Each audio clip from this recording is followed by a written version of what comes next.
तुम्ही पाहत आहात MCN न्यूज मराठी। तहसीलदार जळगाव जामोद यांनी 18 सप्टेंबर रोजी निवेदनकर्त्यांसमोर दिलेल्या निर्देशानुसार 29 तारखेला जळगाव जामोद कृषी विभाग व कृषी विज्ञान केंद्र यांच्या अधिकाऱ्यांमार्फत जामोद व सुनगाव मंडळातील पीक नुकसानीची पाहणी करण्यात आली।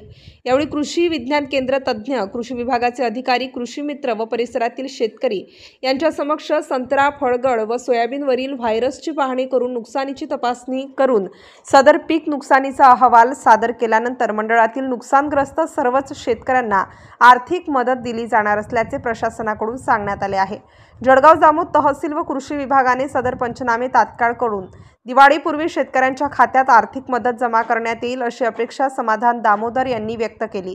यावेळी समाधान दामोदर, कृषी तज्ञ दाते, कृषी विभागाचे काळे, कांचन पाटील मॅडम, गव्हाणे, कृषी मित्र मोहनसिंग राजपूत, पुंडलिक पाटील तसेच सुनगाव व जामोद मंडळातील शेतकरी बहुसंख्येने उपस्थित होते। MCN न्यूज मराठी करिता आकाश उमाळे, जामोद। काल दिनांक 18 सप्टेंबर रोजी भारतीय राष्ट्रीय काँग्रेस व परिसरातील शेतकऱ्यांमार्फत निवेदन देताना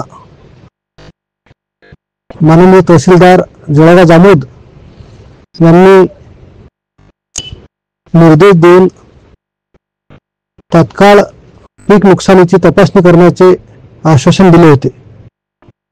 त्यांनी आपले आश्वासन पाळत आज म्हणजे 24 तासाच्या आत सदर पीक नुकसानीची तपासणी करता कृषी विभाग, कृषी विज्ञान केंद्र व महसूल या तिन्ही विभागाच्या अधिकाऱ्यांना पाठवून जामोद सुनगाव मंडळाची आज तपासणी करण्यात आली।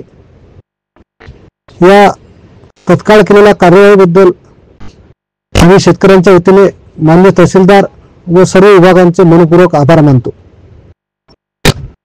हा अहवाल सादर केल्यानंतर सदर विभागात पंचनामे करून शेतकऱ्यांच्या खात्यात दिवाळीपूर्वी सदर नुकसानीची मदत जमा करण्यात येईल अशी मी आशा व्यक्त करतो, अपेक्षा करतो।